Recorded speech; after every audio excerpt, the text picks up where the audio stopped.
Okay, magsisimula na yung jumping puzzle.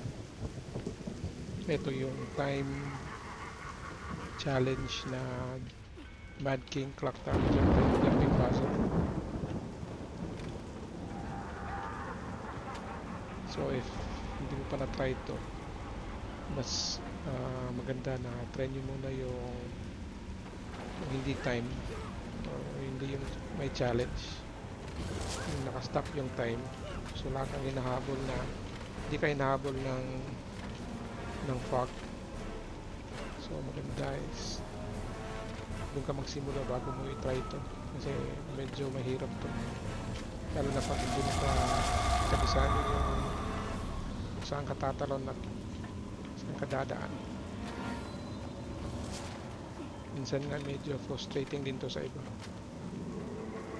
pero yung maliliit yung pasensya kasi talagang susubukin ito ang pasensya. So pag masanay ka naman, madali lang.